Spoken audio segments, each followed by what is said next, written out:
Good evening, ladies and gentlemen. Ed Fields here along with Rogan Smith. And let me tell you something, Rogan Smith. What's that? As you know, I'm taking a break. Yeah, for 2 weeks.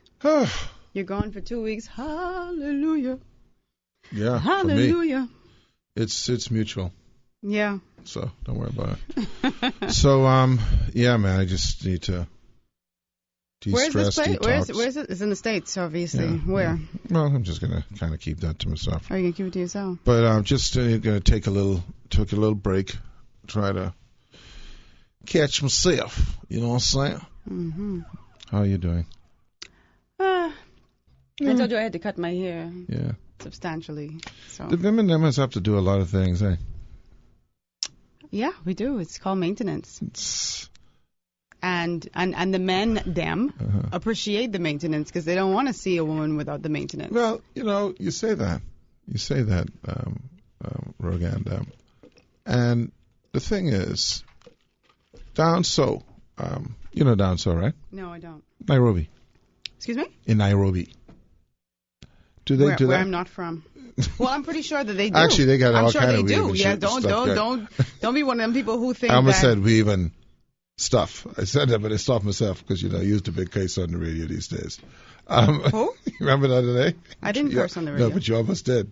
But you did. You have cursed. You remember? He caught you. You've cursed. I definitely have cursed once, but you cursed once too.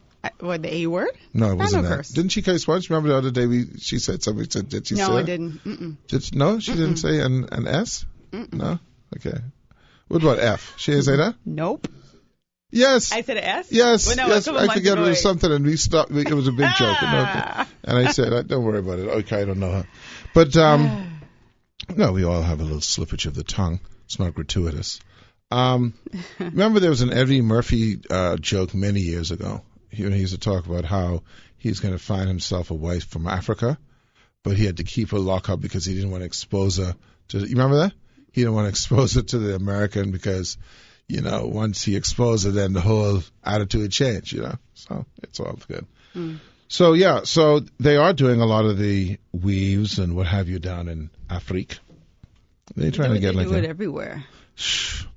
But I think you say the men don't like it. I think don't like what? Certain maintenance. They don't want you to be nasty. Okay, well that's a part of maintenance. No, but I mean you could have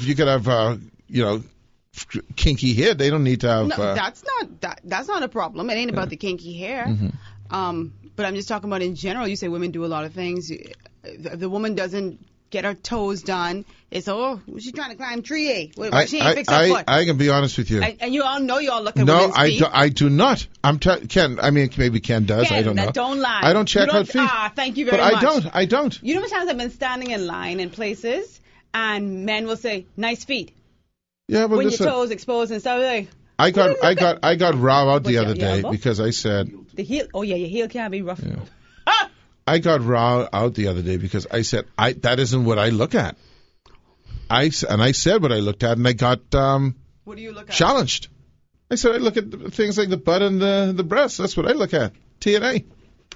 So if she have gritsy teeth, you still looking at? No, that's nasty. Okay, but I'm not dealing with no. Hold on, sorry. There's a difference. So, for instance, you can have toenails that are neatly trimmed without having polish and stuff. That wouldn't bother me. No. You don't have that polish, but you like. Yeah, you don't want hang nail. You don't want them hang. I mean, you don't want people who look like witch and thing. I mean, no.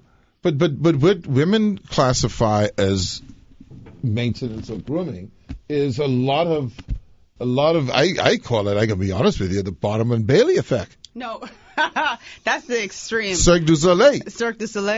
Okay, because I don't know where the blue come from. What, for the shadow? Yeah, I don't know where that comes from as any kind of natural thing. I am not a big makeup wearer, right? Yeah. I'll do my brows and like you don't have lipstick. makeup on now. You look fine. Yeah, I have like a little blush and my lipstick is fading. It's right? very. But it's very subtle. muted, right? But I wash my hair weekly. That's do you maintenance. do the blue? No, I don't really use blue eyeshadow. Yeah. I'll use eyeshadow when I'm going somewhere if I'm getting dressed up for an event. I can't figure out the blue. I'm still working on it. I get my toes done, my nails. I don't really. Well, I have my nails done now. You do regular maintenance. If some women have facial hair, if they just left that natural, y'all be like, listen. I mean, that's because we've gotten used to it. Yeah. Now you go. Look, you don't want no gargoyles. I got that. But like, for instance, if you, like, for instance, your skin tone, right? If you had on, what you call that? What you call Eyeshadow. that? Eyeshadow. That are, like, I would call some earth tones. Subtle, right? Okay. Well, then you come with purple and blue. That's Ain't nothing wrong with that. No, I didn't say anything is wrong with it. You're free to do what you wish. Mm-hmm. I just say that I also see that act with the people coming out of the cannon. I think it depends on, there are women who could put purple and blue on and look so gorgeous and it's nice and elegant. And there are some who look like your Barnum and Bailey type. Yes, I agree. If you have a situation where you could go from the ball to jumping in the cannon to get blown into the net, then hey, more power to you. Okay? Yeah. It's overdone. Listen, there are a lot of people, and let me ask you a question. So there's this thing on Netflix called RuPaul's Drag.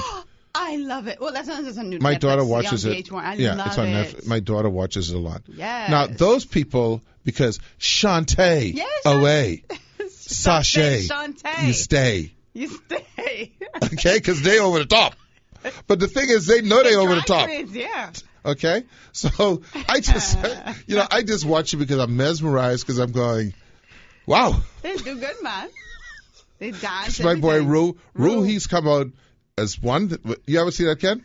Ken, you don't watch that? You need to watch that. Just one.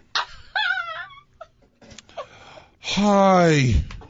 Why do people, there's a certain ilk of people, they just do. It's so over the top. Hi. Anytime see, I say hi. Ken, you say hi.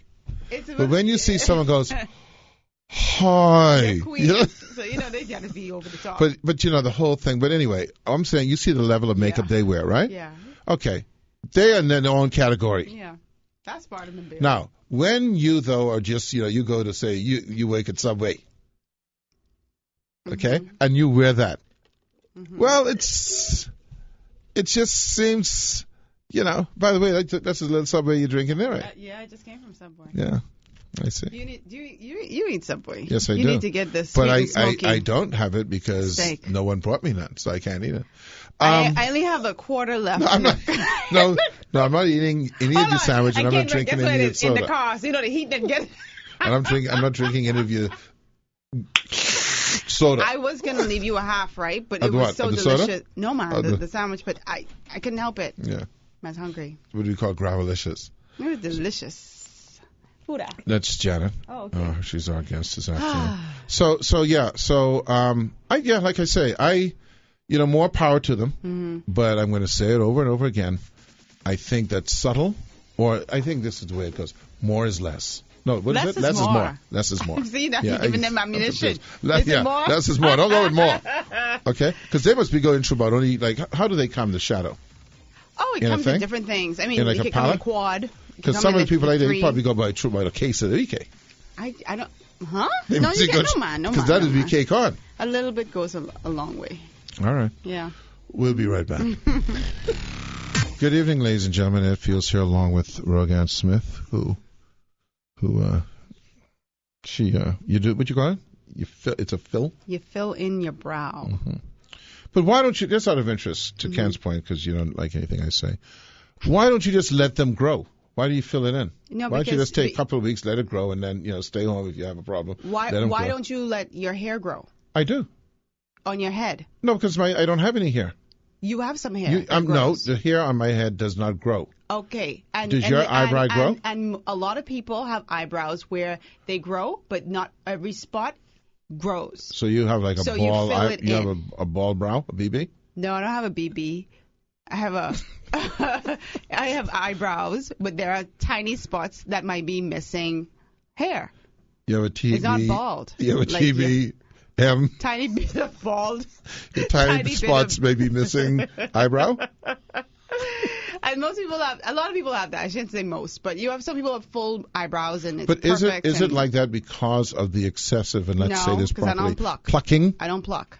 You don't pluck? I don't pluck. Okay. I don't pluck. You're not what they would call then a plucker. I'm not a plucker. Okay. You take the razor, like the little shaper or whatever, and you shape up or whatever. But you just want to have it look full. Yeah, I see. I didn't. You see, I don't do the big square things that people be doing. I didn't do that. I'm trying to figure out what that is. I don't know. I'm trying to think silly. because I see it. You know what it looks like to me? What? Like everyone wants to be. Which one is it? Hold on. Keep on talking. What you talking from Dynasty? No. I can keep on.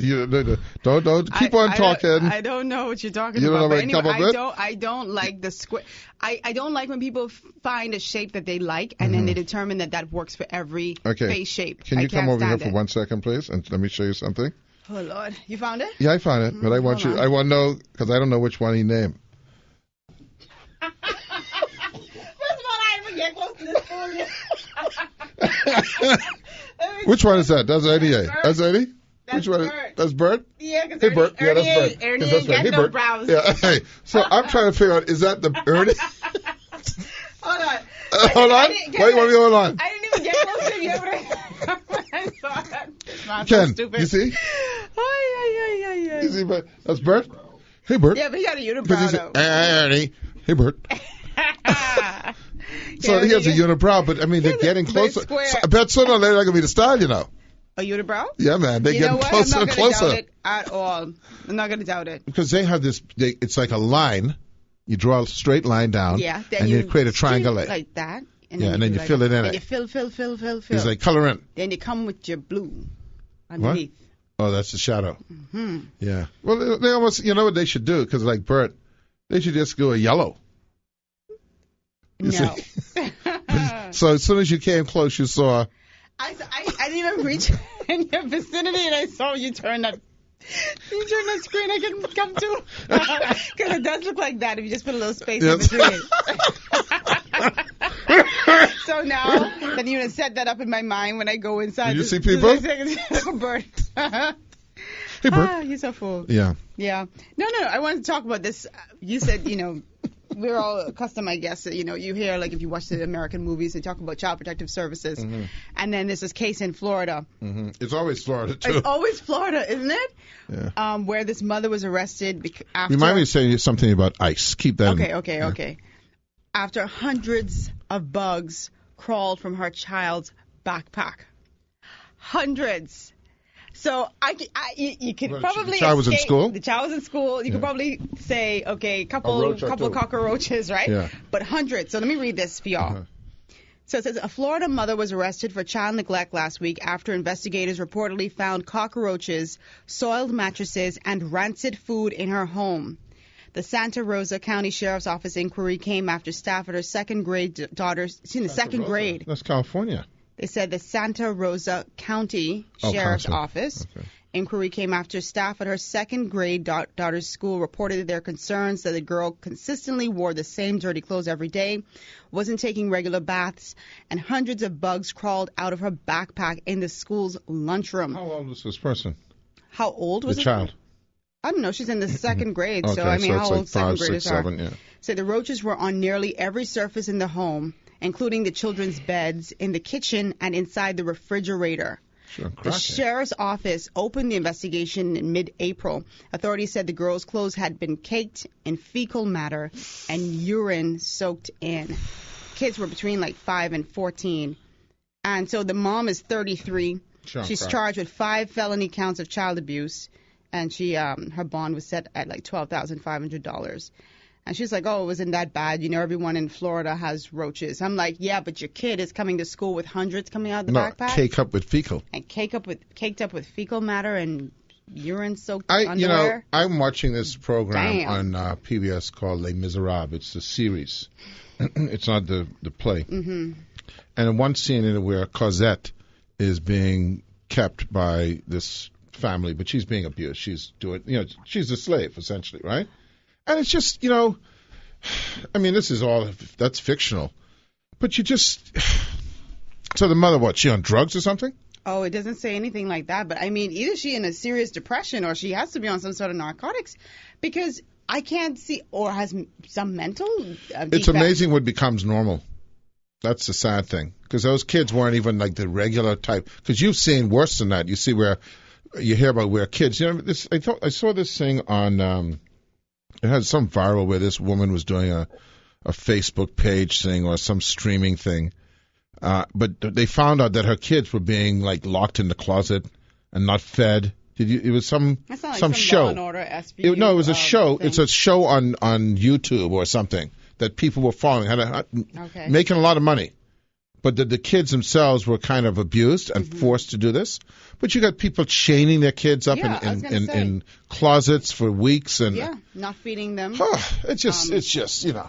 I mean, but See, how do you get to that point, though? But this is where I like to go back to the medieval.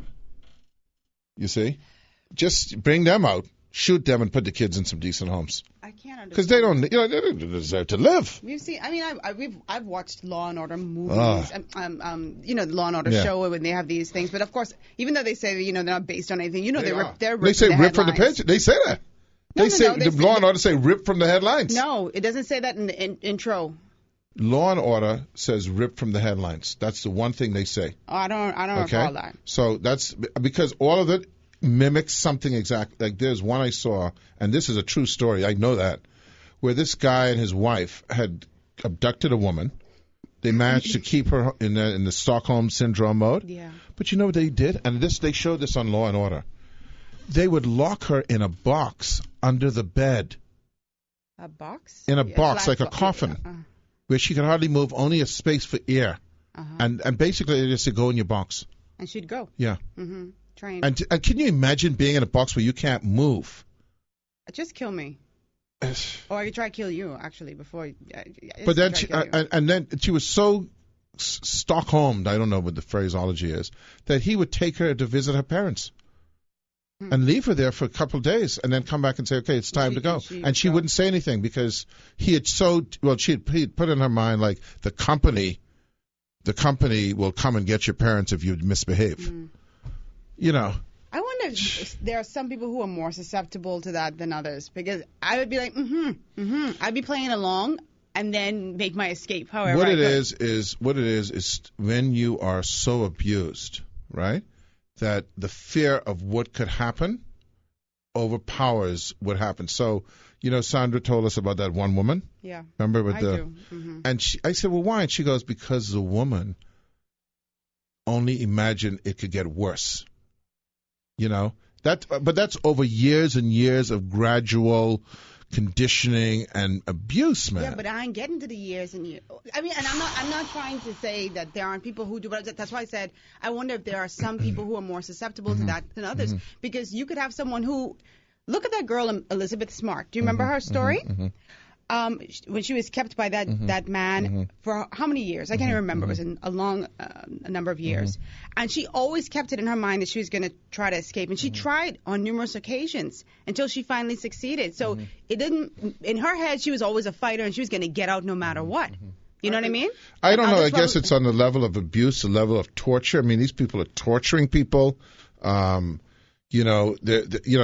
fact that people kept in a dungeon for like 24, 25 years. So that becomes their normal because I guess the human brain must adjust to be able to cope. I don't know. It just seems, It's like the Jonestown massacre as well.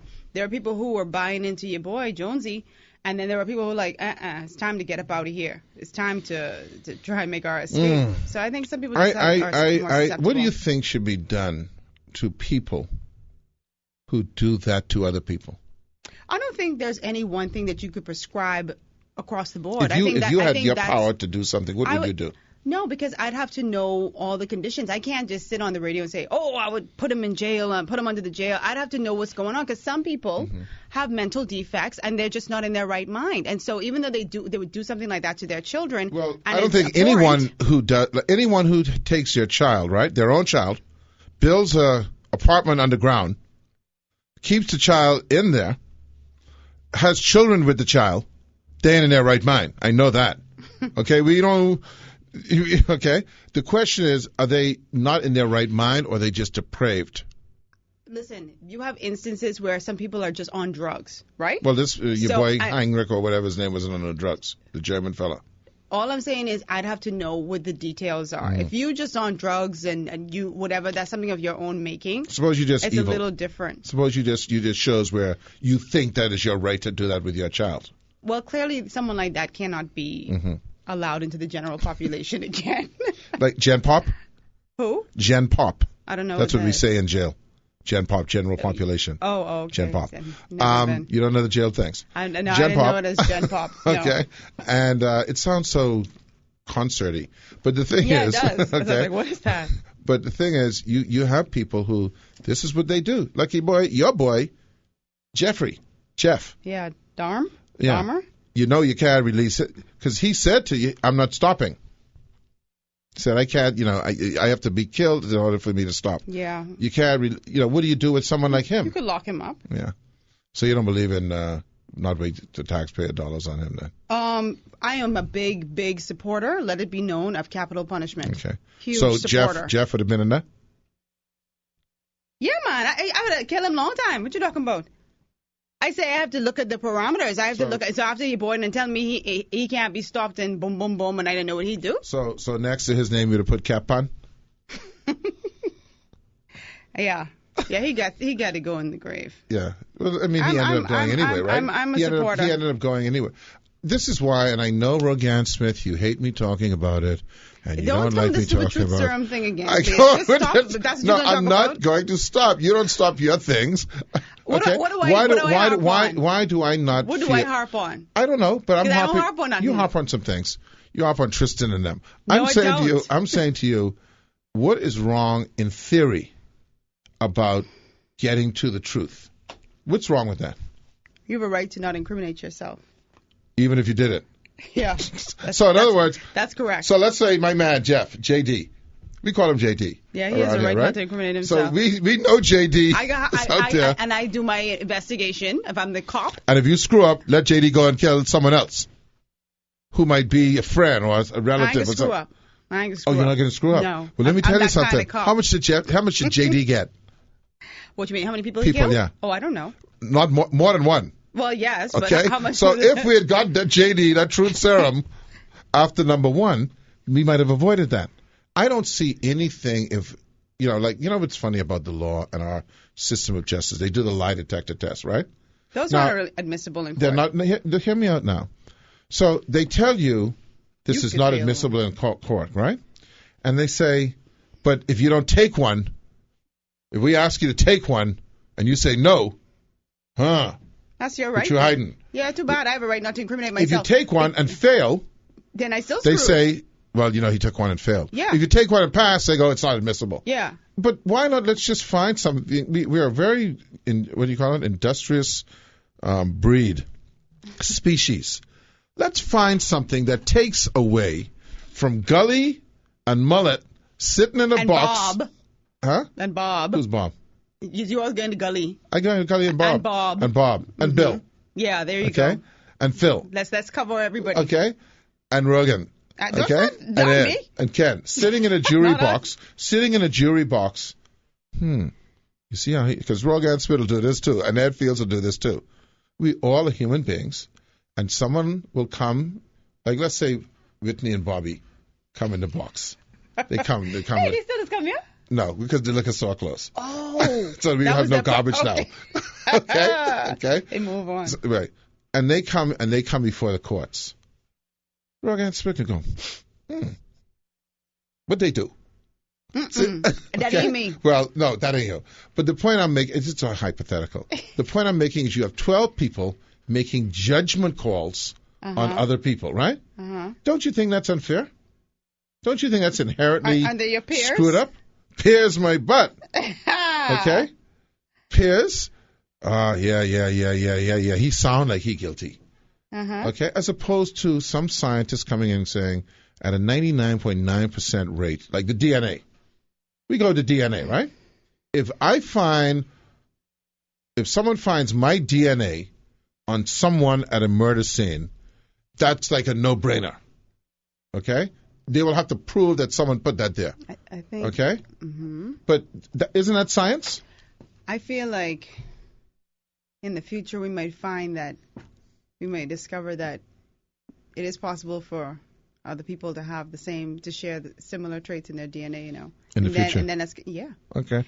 And You remember this. Okay, I can remember this. You remember this. Yeah. I'll be dead, but I'll remember it. You Yeah. remember it. That's how far in the future By I can coming be. into the afterlife Because to we remind you. yes, good. Because we know that DNA is what makes up individuals, right? So the matches, I think, yeah. We'll come back. I think a lot of things are possible. I know we have found out that eyewitness thing ain't not in the future. That's now. That I saw her. Yeah, that ain't it so- looked just like Rogan Smith. It don't. Yeah, that don't. I don't even like some. Let me say that some eyewitness accounts because. No, they've already disproved eyewitness. Well, literally, they will bring people in front of you, and then like 15 minutes later say, describe her. Yeah, she had brown hair. But if I it was a weave. Her eyebrows, it had them square. You know, the square brow. Look like bite. Yeah, and she had a leopard skin shade. She had a leopard skin shade. It was leopard. It was like red. I mean, it was like orange and black. It was leopard skin. I can remember that good. And her pants, they was black, and she had on high heel. Totally erroneous. We'll be right back. Good evening, ladies and gentlemen. Ed Fields here, along with the one, the only, Ken Williams. I knew you was gonna do that. I knew you was gonna do it. I knew you. Let me something. I know this man so well. I knew it. I was gonna say it, you know. Of course, Oh, not my only God. the one and only Kendrick Williams, but the only one, Janet Rogan Johnson. Smith. No, Rogan Smith. Our guest this afternoon is going to be Janet Johnson, and I already forgot the gentleman's name, Dr. Wick Nashana. But I know he's looking to look and say, I got that wrong. He's going to fix it up. We're going to fix it up because I got it wrong. No, can He they said hear us? yeah, they can hear it. I turned it on. Okay. It's Dr. Wick, but it's not just that. That's a short name for something, What? and we'll get into it. So, and we're going to talk about community tourism initiatives or something to that effect. But yeah, just things don't stay the same, do they? Things don't stay the same, nor should they. Nor should they, and you have to be prepared to accept those changes. Yeah. Like there's going to be some changes, which we'll talk about later on. But not now, today, in the right time. Yeah, change is healthy. Change is inevitable, and it's the only thing that is sure. Which is interesting because there are some things in our lives that we do that we don't expect there to be change. And those are the things that are most difficult. So let's think about that. I don't know. Marriage. You get into a marriage situation and you say, okay, that's permanent.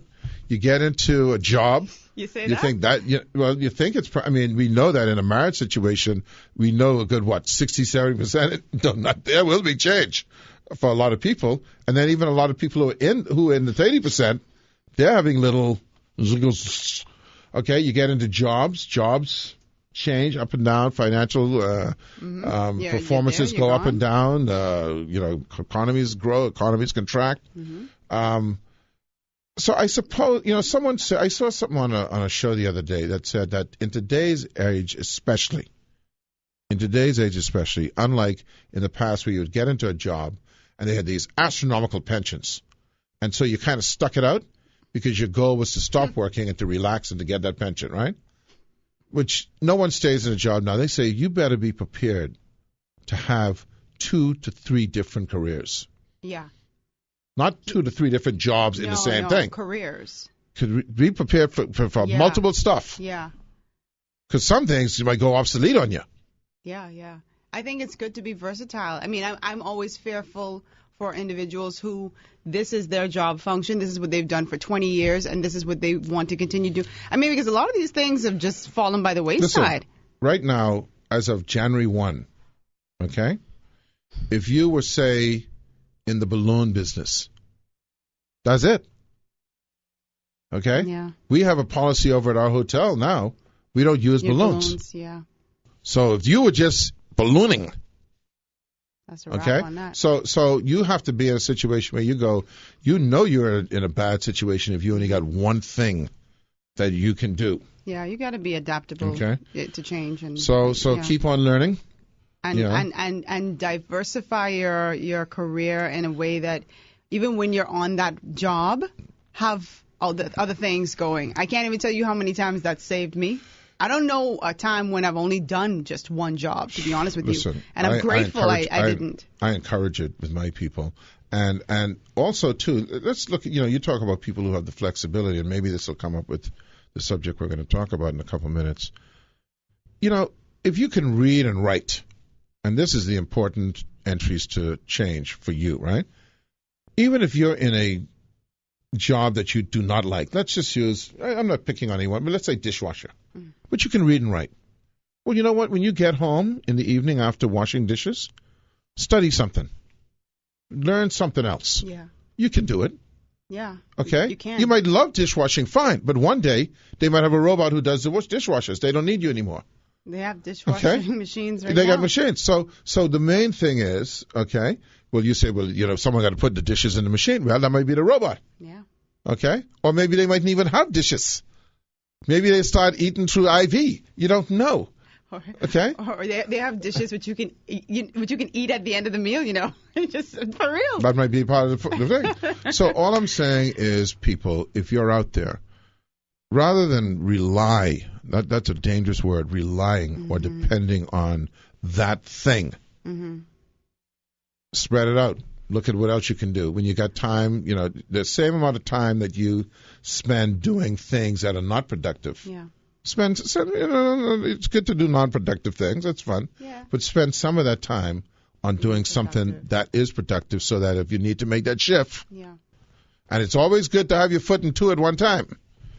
That's no, go ahead. But don't take away from each other's. Yeah. You have a responsibility to whoever's Agreed. paying you to make sure that you perform Agreed. for both of them or three of them or how much ever you're doing. Yeah, that's wonderful advice, Edward. And I'm happy you said that. And I hope that people who are listening to, if they do have one job, because I remember one of my girlfriends reached out to me like a couple of weeks ago, and she's like, I just feel like I'm just like barely with my head above water on this one job. I said, you don't need to have just one job. Why don't you go and get a second or, you know, a third job? I know it might sound so crazy, but when you start getting accustomed to having multiple sources of revenue, you won't be able to just go back to just that one job. It'll kill you. Right. And you're fine. You know? And it's also, and again, the responsibility thing is which I want to really emphasize, and we're going to bring in our guest. I had a young lady call me today. She's going to come on the show in a couple of weeks, who says, look, I work over at the hotel and waitress, but I've gotten these other community service things going on.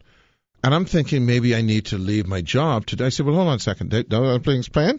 No. I said, well, let me tell you, what's the problem? Well, you know, I have to have meetings that I have to go. I say, hold on. You tell them you can't make the meeting. Okay? Your first responsibility is the bills. You can't help them if you can't help yourself. Money, okay? Right. Now, if you're not happy with your job or whatever, and well, look for something else that can be flexible, but don't make no leap. Yeah, to something that isn't, you know, check out all the options, but do not leave your primary source of income. And if you find that you want to be involved in other things, fine, but they have to know because you're volunteering. Yeah, your priority. This is not going to interfere with my job. Yeah. And if that's not acceptable, well, fine. Yeah. If not, plan meetings around my schedule. Precisely. You know, we're going to bring in Janet Johnson, who is from the Ministry of Tourism. She's in a couple of things, I think. And we're going to bring in Dr. Wick. We're going to get the full name. And we're going to find out what they're doing in terms of community-based tourism. We'll be right back. Good evening, ladies and gentlemen. Ed Fields here along with Rogan Smith and Ken Wyndhams. Our guests this afternoon are Janet Johnson, who's with the Tourism Development Corporation, and Dr. Nair Wickness Warren. I got that right? Yes. You got it. You almost got it. Wickness Warren. Nair.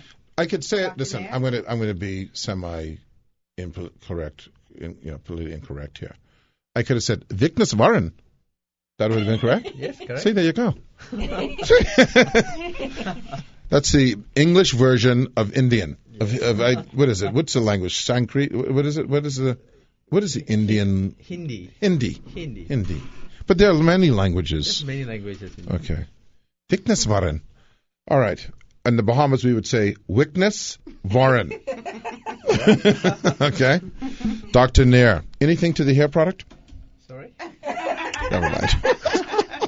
There's a hair product called Nair. Oh, is it? It's women put it. It's a spray. Oh, okay. Isn't that what it's called? Nair? Nair. Huh? Nair. Nair. Which removes your hair. Yeah, it moves you. It's a hair removal thing. Okay, Wickness Warren. Okay. Get the jokes, okay? So Viknes is the first name. Yes. Okay, all right. Viknes Warren is the first name. So Viknes Warren Nair. Okay. I know a guy named Shan Nair. Okay. So talk to us about, you had a thing, what is it, yesterday? Yeah, we did. We had a workshop. Uh-huh. TDC has teamed up with UB. Mm-hmm. It's a lot of initials. Go ahead. And Dr. Vic. Yeah. And we had a workshop to launch CBT, or community-based tourism. Why is that funny, Jenny? What? Another acronym. Okay. No, I see. Okay. CBT. Yeah, CBT. Yeah, okay. And so we thought that we would just launch it and see what and we were oversubscribed. Really? And it was incredible, the enthusiasm that it generated, and all down to Dr. Vic, who, when I met him, I was just so excited because I knew what community tourism was, and my colleagues were not as familiar with it, but I need a lesson. But I knew it could Yeah. work for the Bahamas. Let me ask you a question, because I'm going to be interested to hear what you say community-based tourism is. But you know what I think is probably a very, very advanced form of community-based tourism, and that has actually been very positive in terms of getting people to understand the impact of tourism, is Airbnb. I mean, think about it, right? People who would not ordinarily be involved in the entrepreneurial side of tourism, lease out or rent out their homes or a room in their home, they're involved in tourism. Yeah. It is. What do you think about that, Dr. Wick? No, it is. Because if you look at the evolution of Airbnb, Right. how did it even originated? So if you look at in many parts of Asia, you have the whole concept of homestay, Yes. where they open the doors for the visitors to actually Right. come to their place Right. and experience the culture. Right. But if you look at the concept of Airbnb, you do not have, very seldom the owners of the Airbnb Around. is around. Yeah. Right. You're on your own. Although, I think in the Yeah. Bahamas you'd be surprised because people just do a room. Yeah. You So take up a it room. isn't like the whole house. Yes. They fix up a room Yeah. and they fix it up good. Yeah. They tell you it's 10 minutes from the beach, even though it's on Lewis Street. And you're straight. Because, everything 10 minutes Yeah. from the beach. So if you look at the concept of homestay, Right. it's a bit different Bed because and breakfast, that they type have of bed thing. and breakfast, they have Yeah. culture, they have you actually involved in the day-to-day life of the community. People to people. People to people. Yeah. You had Yeah. the people to people program before. So it is actually is much closer in terms of understanding the culture. And normally in a homestay program, you will get the whole village involved. Right. Yeah. You have a few homes, Right. and the whole village come together to organize events. Right. They may have some cultural performance Right. and dance and musical festival, Yeah. and they come together. And you see the tourists who are involved in homestay programs. They tend to come back again and again because the exposure on nature, exposure on the culture. And when you talk about CBT, community-based tourism, is actually putting this whole thing together. The Right. homestay program is a small unit of CBT, or Yeah. community-based tourism. When you use the term community-based tourism, what you basically mean is a tourism activities that is owned by community, managed by community, and coordinated by community. So meaning to say they own it. Right. They decide what they want to do. Oh. And so it goes... But it's wide-ranging. It's I mean, I wide-ranging. used to go skiing, for instance, in Europe. And these people in the town, they had a co-op Yeah. that basically everyone in the town owned the ski lift. Yes. You know? Yeah. I mean, you see what I'm saying? Everyone, they own the shuttle that took you to the ski lift, Yeah. And you could see, before we go into that, have you heard of couch surfing? No. That's like homestay. That's some scary stuff, man. What is that? So, I got to tell you this story. Oh, The other day, couple of weeks ago, I was by Cable Beach Manor, okay? Going to the beach, came back. As I was coming out of the road, this young lady, a young Caucasian woman, about 5'2", stops me and says, "Do you know where the swings near the sea is?" And I said, "What?" She says, "Yeah, I looked on the tourism website and I see where there's a swing near the sea." I said, I don't know where any swing near the sea is. I said, I know where there's a playground near the sea on Goodman's Bay. Mm-hmm. She says, well, I think that's it, Goodman's Bay. I said, yeah, but it's not a touristic thing. It's just a playground. I don't think. So she goes, oh. I said, well, I tell you what, I'm going in that direction. Do you want to ride? So she said, yeah. So I took her by the street, by the beach. She says, oh, that's obviously not it. I said, well, let me ask you, where do you live? Because she's by herself. Because I said, I don't think it's, you should just be, She goes, I'm living in the town. I said, in the town? I said, where do you mean? She goes, I said, where exactly do you live? She says, Carmichael Street. Carmichael Road. I said, Carmichael Street? I said, you mean Carmichael Road? She said, yeah. I said, well, what you doing there? I said, where are you from? She said, Poland. She said, I'm from Poland, but I live in Canada. I said, well, how do you get to Carmichael Road? She said, well, I'm couch surfing. Apparently there's a thing on the internet where you can go, it's called couch surfing, and you live on someone's couch for free. Oh, I think you mentioned this one. Wow. So I said to her, well, this sounds like a situation for some abuse to me. What are you doing? I said, who are you living with? Leonard. I said, Leonard. I said, listen, when you leaving this town, because he's scared now, I can't crap. I said, when you leaving? She said, tomorrow. I said, I tell you what, let me fix you up with a whole bunch. Let's fix up with Aquavent area just to keep her busy. I said, when you leaving? She said, tomorrow. Get out. I said, where you going next? Miami, I going to couch share there. I said, well, not on them. So I guess couch share would be community something. But this sound dangerous to me, man. She said, no, they have a lot of reviews. I said, well, I think a serial rapist would probably fix that up. Anyway, I just thought I'd share that with you, Dr. Witt. But beyond the homestays, what else? Give me some examples of community tourism. Yeah. If you look at many parts of Southeast Asia, I originally came from Malaysia. Oh, okay. I've been here in the country for the last about 1.5 years now. Okay. And in Southeast Asia, the whole concept of community-based tourism have picked up. I mean, they've been doing CBT and for ages, and they have refined it. So there are two models. One model is basically where the tourists stay within the homes where the community is still living. Mm-hmm. They may occupy 1 or 2 rooms, right, but they're involved in the day-to-day activities of the community. Another model is they live in the same village. They take up a unit where they stay just like a hotel, but it is within the compound of the village. So they involve in the activities, but they stay on their own. So that is another model. Mm-hmm. And this model have actually worked well. Why it has worked well is it is one of the tools that is used by the government to elevate poverty. Because most community-based tourism are in rural destinations. Right. So it is not, you don't see much of community-based tourism happening in the urban setting, but it's all in the rural setting. Yeah. So one of the ways to develop rural is to move into rural development is actually engage them in community-based tourism. So government have used that, especially during the election time, to move their resources to develop rural sectors. And then you see a lot of these homestays, community-based tourism is being developed and being funded by the government for a start. And then they start working a model where they to remove the subsidies from the government. Because the biggest problem that we face when you talk about community-based tourism is over-relying on government handout.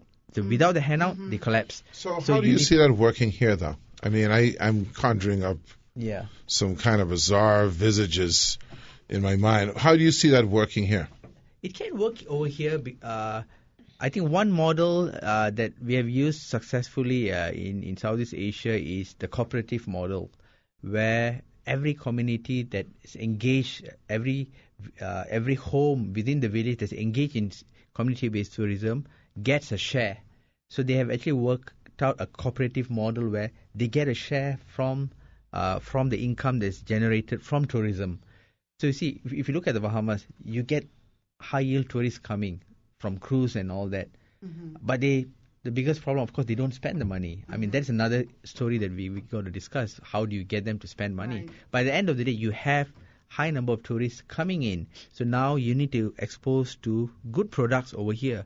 Like when we discussed during the workshop, Bahama was there, and they have a sustainability unit, and they're looking for authentic product where they can take these tourists to come and enjoy and spend the money.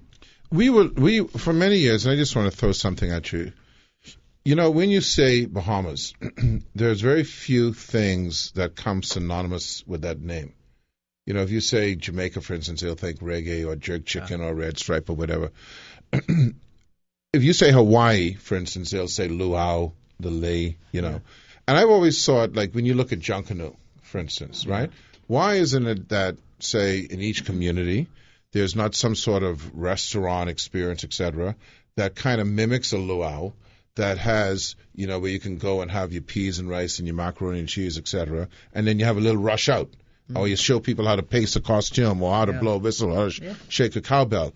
And in theory, what you're saying is that the community could get together and make that restaurant happen, create that Junkanoo experience happening, and they all benefit from marketing that out to people and saying, come down to the Baintown Luau, in this case, the Baintown Junkanoo Rush Out, and all benefit from it. That's what you're talking about. Exactly. But that's what we're trying to do in Bimini. Yes. We've got an opportunity there because Bimini is going to become a cruise port at the end of the year. You've got Virgin Voyages that's going to be coming in every other week, and every time they come in with 2,700 passengers. They're going to be there. Bimini's population? 1,000? If that. Yeah.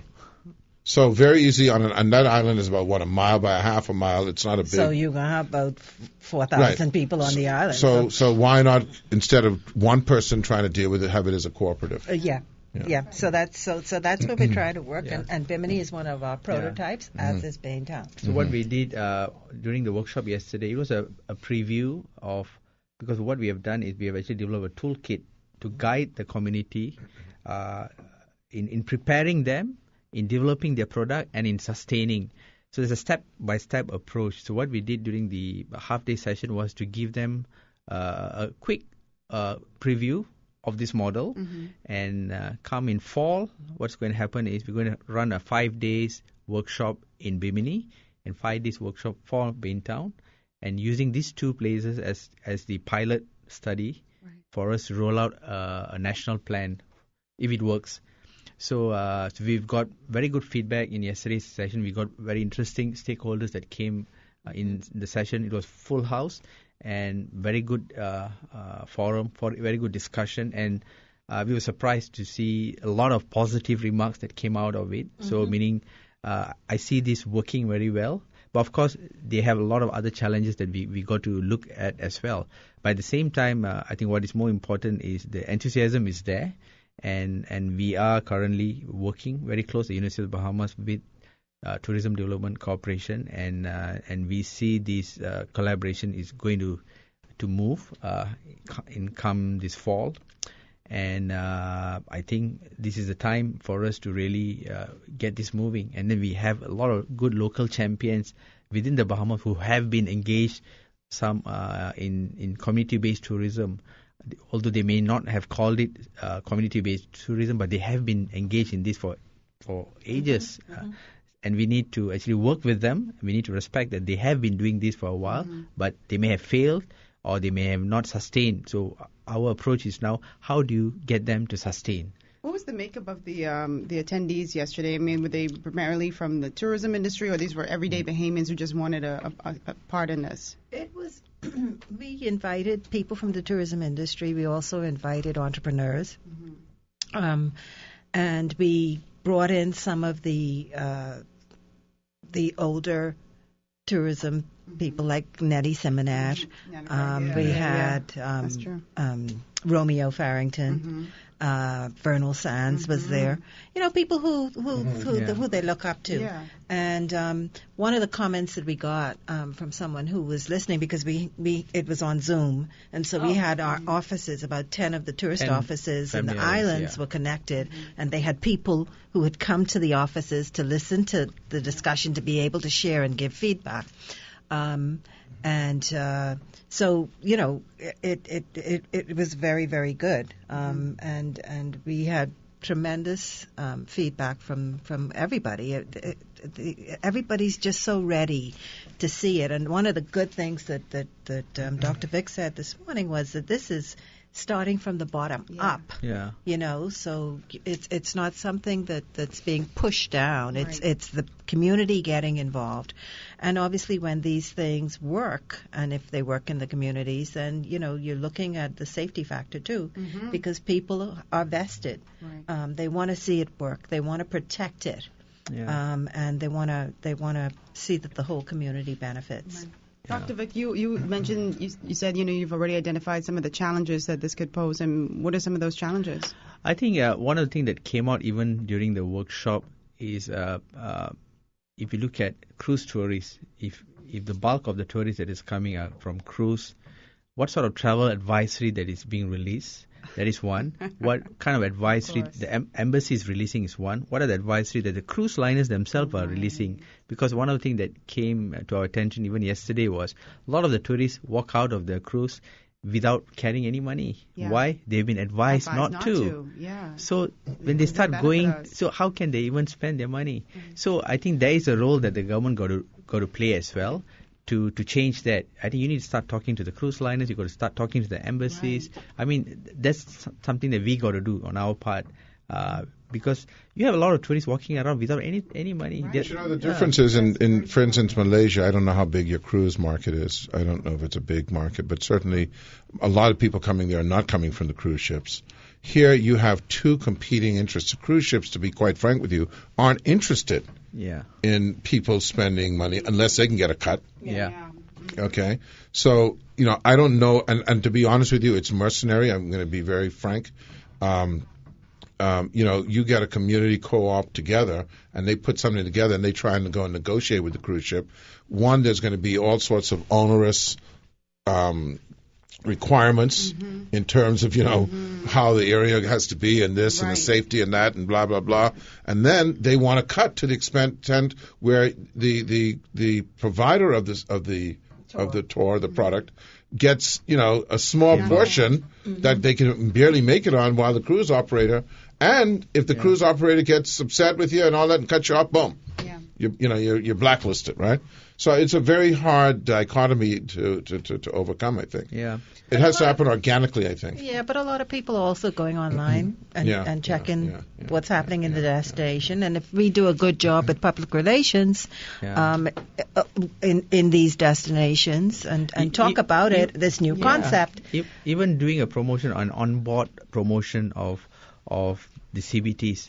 It's one of the things that in different parts of Asia they have done is they allow the CBT groups to do the promotion on board. So meaning before the cruise actually docks, the tourists have actually have a good idea what to expect when they come and what they need to see.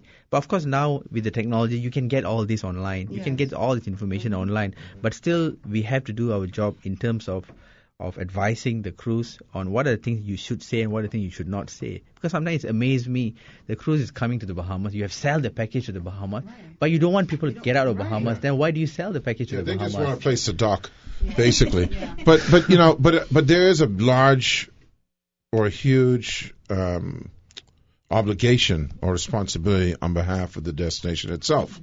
I mean, the reality is, you got a break? Yeah, we're going to take a break. We'll come back and I'll address that point. We'll be right back. And we're talking about product development and what people need to do. This is the challenge, right? And let's be candid. We have to be candid. Otherwise, if we're not candid, we're gonna have seminars and workshops, and then we don't. How come they work? Okay. Now, I can see you going to a place like, say, I don't know, Governor's Harbor. I'm going to use that as an example. Okay? Relatively small community, relatively clean, relatively safe. And whatever they create there, you could create a co-op where everyone could buy into this package. I'm going to be honest with you. I don't see it happen in Baytown. Why? Why would a cruise operator or a travel operator, Janet travels a lot, Rogan travels a lot. We go to cruise people, to travel guides and all that, and they want to know where they can send their people. What is it going to take for you to convince them, hey, Good new destination they got. Podolio. I'm just saying, you I just, you know what I'm saying, right? And you only can be real on this stuff, otherwise you're wasting time. Okay? You know what it takes for you to go and promote a tour on a private island. Yeah. Okay, in terms of the safety of the transportation, et cetera, et cetera. How do you break that barrier? Or is it now, Janet, the key that unlocks that pride, as opposed to getting the thing first and then see, they ain't send no one here, so how we can have any pride? No, you need to have pride first. The community has to have that pride first, and then it goes but from it's there. all in the education. It's all in talking to people about what the possibilities are. I mean, yesterday Dr. Vic talked about a village in rural. In Sarawak. Yeah. Sarawak in Malaysia. It's right in the heart of Borneo. And if you looked at the places, I mean, they said it looked like a shanty town, right? But this is where people want to go, and this is where they want to stay, where they're doing homestays. Okay. So they're looking for that authentic experience. Yeah. Which people are these? It wouldn't be you. As long as they have RS, I'm good. I guess it's like your girl who's on the couch in Carmichael Road. Yeah, so maybe she down. Okay, no problem. Leonard. She live with Leonard. So now she can live with Tong Bully then. I think the trend of cruise tourists are changing. Is it cruise travel only on millennials and? It's millennials and more than that, because you see in the past, of course, if you look at the cruise market, the market is for those who can afford it. Right. And now I think more and more people can actually afford cruise, and they have good packages where even the millennials can afford, even the younger generation can actually afford, and their needs are totally different. They want the experience. It is not the same as what you experience. You are looking at the cruise market that was how it was many years ago. Of course, the bulk of it is still there, but you can see more and more of the cruise tourists now are looking for that experience. Once they come out, what unique product that I can see in a particular location that they are docking. Look, no one is asking for 5-star. We went to a restaurant when we were when we went on a cruise recently in Rome, a pizza place. It was simple. It was a simple place. It's not fancy. But, I mean, they didn't have 3,000 Guinness bottle pile up next door. I mean, I'm just saying, how do we – I guess that is your part of the educational process. Is, look, don't just think you can just have community-based tourism because you want it. What are you prepared to do to make that happen? Yes. It's not about having, lush gardens and all this type of thing, but it's about being presentable, okay, and acceptable, safe is another thing. Yes. So in fact, the toolkit that we presented yesterday, the first part of the toolkit is preparing the community. Okay. That's the most important. Okay. Because the first aspect of CBT is basically understanding what is tourism all about. Because some community, they don't understand what is tourism all about. Right. What is the expectation of a tourist when they come to your location. So you need to understand first what are the good part about tourism and what is the bad part. There's pros and cons, so you need to understand both. And then, are you interested to go into this market? If you're really keen, okay, then you go to the next step. How do we prepare them? The readiness. Okay, now let's start working with them. How do you build your capacity? What is the minimum standard that you need to work on? What should the whole village need to do? How do they come together? So these are the things that you've got to do. Should the government, because once you do it once and people will want to replicate if they see the benefit.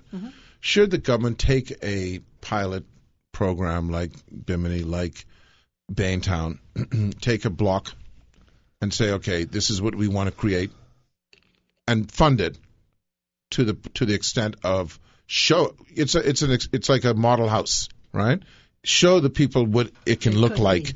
We're not going to do this for every community. We don't have the resources to do this for every community, but this is what you can do. We can assist. We can help you with moving garbage. We can help with this type of thing. But it means that you can move the garbage. What it means, though, is you can't put it back. Right. Okay? Yeah. All right? So we'll help you there. Yeah. But you got to be committed that if you want this to happen, you can't be putting it back. You've got to maintain it. Is that the kind of thing you're talking about? Yes. Yes. Exactly. Yes. So, I think yes, there is a role for the government to play, but at the same time, we are also trying to move away from over-relying on the governments. Because if you fall into this handout trap or subsidy trap, the moment you have no funding coming, you collapse. Exactly. Yeah. If you see a lot of the CBT models in Southeast Asia, especially if you go to Vietnam, in Laos, in Cambodia, they've been supported by a lot of donor companies, international donor companies. But what happens when the donor companies moved out, the CBT collapsed. Yeah. Why? Because there was no proper capacity building, the structuring was not done. So the donor companies were actually monopolizing the whole thing, and the moment they move out, it collapsed. Yeah. And same thing is happening now in Myanmar. Myanmar is opening their doors with a lot of donor companies coming in. But it's going to happen the same thing. And it can work because not that everyone likes this model, but for instance, in the first year of Carnival, the government put a lot of money into the Carnival groups. Yeah. Subsequent to that, zero money. Zero money. But they created they still going, and they're probably growing. Yeah. So it is possible. Yes. Okay? But what is important, I suppose, is we are not a very patient people. Yes. So That's another thing. That's the other thing. so if they don't see some immediate returns, okay, and there's not enough discipline to take those returns and not just put it in your pocket and buy some Nike, To invest Exactly. back into then they invest it back into the product. Yeah. Then Because if you look at community-based tourism, the gestation period for a successful model, it can take at least 3 to 5 years. But are you patient enough to wait? Right. That's the problem. Are you willing to reinvest back whatever that you have made into the product? And you see quite often over here, you have beautiful products, but there is no maintenance, there is no upkeep, nothing is done. Well, do you need to then introduce, as a part of a subvention, human capital? So, in other words, you might have a community where, and I'm not trying to be, condescending, but there may not be management capacity or management skills. So you then introduce for that particular region or that particular community some management support. We'll Exactly. talk about the what you're doing with the champions and what you've got planned for that. So what we are trying to do now is we are in fact working on another grant under the Templeton grant. Under the Templeton grant, we are putting in a grant for local champions. One of the things that we realize is in order for a CBT program to succeed, you must have local champion. Without leadership or local champion, it fails. You need a leader to galvanize everyone together. So what we are trying to do in this grant is trying to talk to the successful local champion in the Bahamas and trying to look at how they have succeeded and what are the issues that they have faced, what is so unique about their character. And we're building this character, we're picking up this character and then building it into a model and replicate that with the youth. So this Templeton grant is given out for projects that is related to character development. So what we are trying to do now is we're trying to secure this grant and carry out this study and then roll this out with the youth, meaning the youth will actually get a model, a capacity building model to train how to become a good leader. What are the characters that they need? And we're going to put them through some workshops to prepare them and then do a study. And so local champion is an important aspect of the success of any CBT program. So if you look at the Bahamas, in fact, even in the workshop that we had yesterday, there were so many of them in the hall who have done a lot, and some of them have succeeded, some of them have not sustained. And we feel that this approach that we are going to be introducing, the step-by-step approach, which takes care of the preparation, the development of their product, and how to sustain their product. Recently, remember how Renard Henfield, Yes. Mike Carmichael. Yeah. Remember when when that emerged and everybody was like, "Wow, what are they doing? This is so." Well, Pat Ramming, in his wisdom, brought up some very interesting things. That when you look at that, there's a place for everything, or everything has a place, right? So, for instance, the $1 or the $2 souvenir is, in the straw market or the downtown or whatever, right?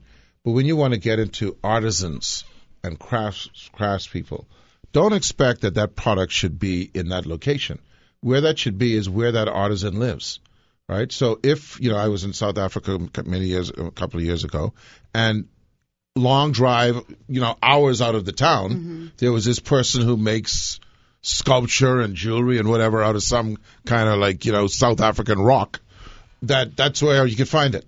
You can't, okay, you can't get that in the town square. No, that ain't in the mall. Travel to it. Okay, yeah. So and a part of part of the whole experience is going out to it. Yeah. Okay, so if you have a community where you have this yard where they have the backhoe brush, but you've got guys pacing or fringing or making cowbells or making goatskin drums, like you see a Chippy making the goatskin drum, and by the way, Chippy sells a lot of goatskin drums in the Marina Village. I could imagine if they were coming to his environment and having lunch in that environment, and they see how the drum is made, he'd probably sell more drums. Okay.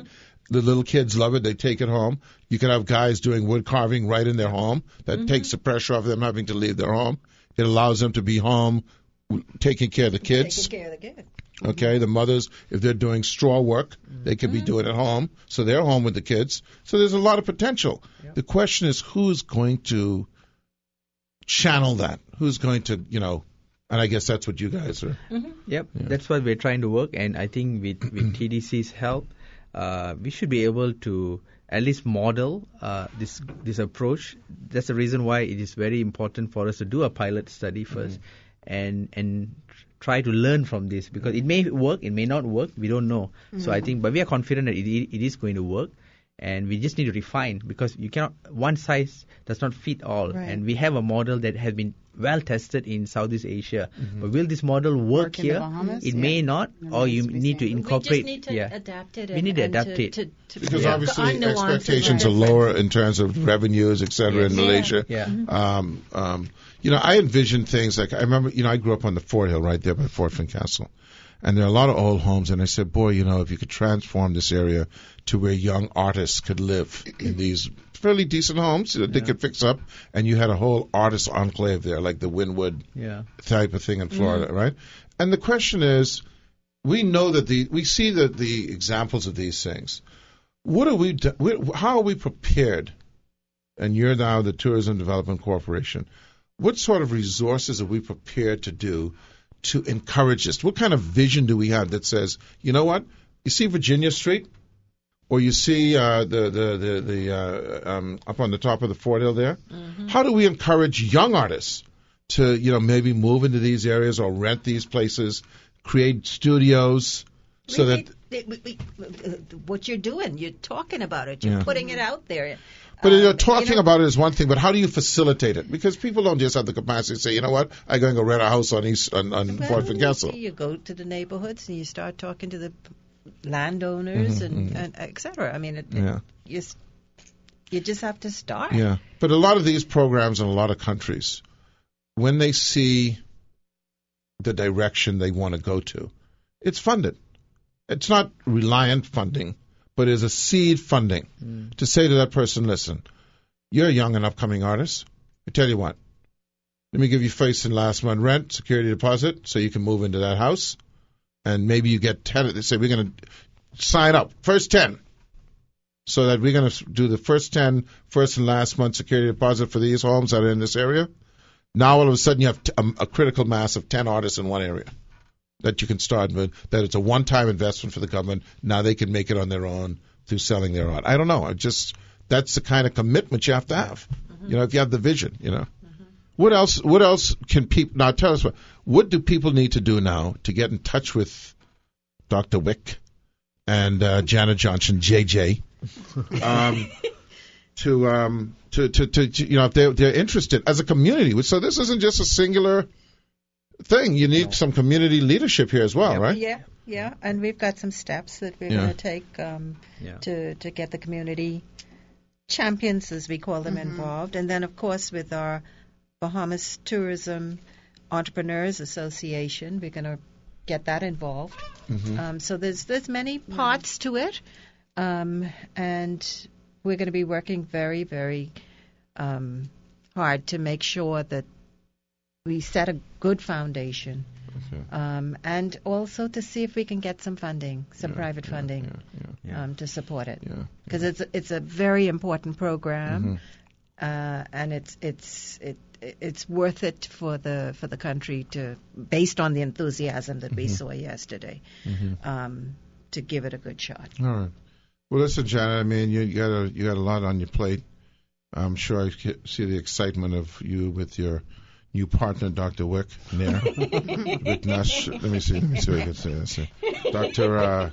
Vikneswaran Nair, in terms of bringing some experience from other places, because that's how you learn. Yep. It's not like you're inventing this. Yep. It's just how do you adapt it. Yes. I'm glad to hear that places, and you're doing the right thing in the regard that you're starting a place like Bimini, which is a fairly, insular, or I don't know if that's the right word, but certainly contained area that you could get everyone involved with. Yeah. And even if it's only for the benefit of the family islands, then that's some benefit, right? Yeah. All right. Well, listen. Thanks for coming by, Roganne Smith. We'll see you on. Well, I won't see you. I'll see you in a couple of weeks. Oh yeah. Enjoy And your trip. and Janet, good luck to this, and we'll talk, because I have a thought process in my mind, but we'll see how that goes. All right, and thank you Dr. so Wick, much. pleasure meeting you. Thank you so much. All right. Yes, thank you. We'll be back to give you a progress report.